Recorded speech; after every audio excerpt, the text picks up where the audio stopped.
மார்பிளை கடித்து அள்ளி அணைத்து மடி மீது துயில் கொண்டு அந்யோன்யமாக போஸ் கொடுத்திருக்கும் இவர்கள் நேற்று திருமணமான புதுமண தம்பதிகள் அல்ல.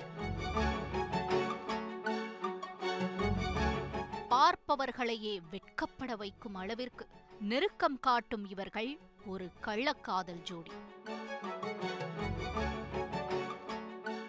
முகத்தோடு முகம் உரசி போஸ் கொடுத்த இவர்களை போலீசார் முகம் காட்ட முடியாத அளவிற்கு முக்காடு போட்டு கைது செய்திருக்கிறார்கள். அதற்கு காரணம் இந்த கலாபக் காதலி கட்டிய கணவனை ஸ்கெட்ச் போட்டு கொலை செய்ததுதான்.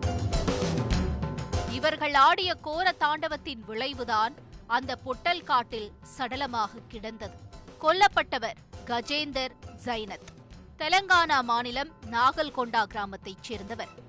40 வயதாகும் இவர் மெடிகுடாவில் உள்ள மேல்நிலை பள்ளியில் தெலுங்கு ஆசிரியராக பணியாற்றி வந்திருக்கிறார். இவருக்கு கடந்த 2017ஆம் ஆண்டு கண்டோரம்பூர் கிராமத்தைச் சேர்ந்த விஜயலட்சுமி என்ற பெண்ணுடன் திருமணம் முடிந்து ஒரு மகன் உள்ளார். சம்பவத்தன்று வழக்கம் போல வேலைக்கு சென்ற கஜேந்தர் அர்ஜூனி குலங்குடா கிராமத்தின் புறநகர் பகுதியில் சடலமாக கிடந்திருக்கிறார்.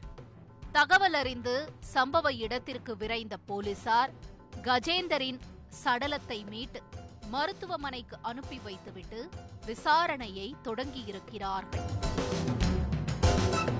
போலீசாரின் மொத்த சந்தேக பார்வையும் கஜேந்தரின் மனைவி விஜயலட்சுமியின் மீதே திரும்பியிருக்கிறது. அதற்கு காரணம் கள்ளக்காதல். உடனே விஜயலட்சுமியின் செல்போனை ட்ரேஸ் செய்ததில் போலீசாரின் சந்தேகம் உறுதியாகியுள்ளது.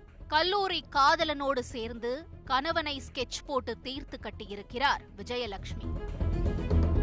விஜயலட்சுமியின் கள்ளக்காதலன் தடிஹத்னூர் கிராமத்தைச் சேர்ந்த ரத்தோட் மகேஷ்.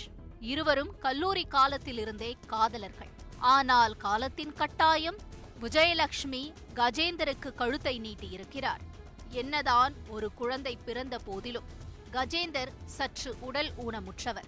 இதனால் மீண்டும் கல்லூரி காதலை தொடர்ந்திருக்கிறார் விஜயலட்சுமி. சாட்டிங், மீட்டிங், டேட்டிங் என உறவு எல்லை மீறி இருக்கிறது. இந்த விஷயம் கஜேந்திரனுக்கு தெரியவர மனைவியை கண்டித்திருக்கிறார். இது விஜயலட்சுமிக்கு ஆத்திரத்தை கிளப்பியிருக்கிறது. கட்டிய கணவனை விட கட்டில் சுகம் கொடுக்கும் காதலன்தான் முக்கியம் என நினைத்தவர் அந்த கொடூரத்தை செய்ய துணிந்திருக்கிறார். கள்ளக்காதலன் மகேஷுடன் சேர்ந்து 6 லட்சம் கொடுத்து ஒரு கூலிப்படையை தயார் செய்திருக்கிறார். கணவன் வேலைக்கு கிளம்பும் நேரம் பார்த்து கூலிப்படைக்கு தகவல் கொடுத்து அலர்ட் செய்துள்ளார். ஆளில்லாத இடமாக பார்த்து அந்த கூலிப்படை தயாராக இருந்துள்ளது. அதன்படி அர்ஜுனி குலங்குடா அருகே கஜேந்தர் இருசக்கர வாகனத்தில் வந்தபோது அவர் மீது மற்றொரு பைக்கை மோதி கீழே விழ வைத்திருக்கிறார்கள். தாக்குதலில் கீழே விழுந்தவரை புதருக்குள் இழுத்துச் சென்று கல்லால் அடித்தே கொலை செய்திருக்கிறது அந்த கூலிப்படை கும்பல். மொத்தமும் முடிந்தவுடன் விஜயலட்சுமிக்கு போன் செய்து விவரத்தை கூறியிருக்கிறார்கள். அடுத்த கணமே சம்பவ இடத்திற்கு விரைந்த விஜயலட்சுமி உறவினர்களுக்கு போன் செய்து கணவனை யாரோ அடித்து கொன்றுவிட்டதாக நாடகமாடியிருக்கிறார்.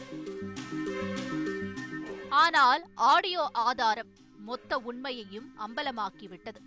விசாரணையின் முடிவில் இச்சம்பவம் தொடர்பாக வழக்கு பதிவு செய்த போலீசார் கொடூர மனைவி விஜயலட்சுமி, கள்ளக்காதலன் மகேஷ், கூலிப்படையாக செயல்பட்ட சுஷில், கிருஷ்ணா ஆகிய 4வரையும் கைது செய்து சிறையில் அடைத்தனர்.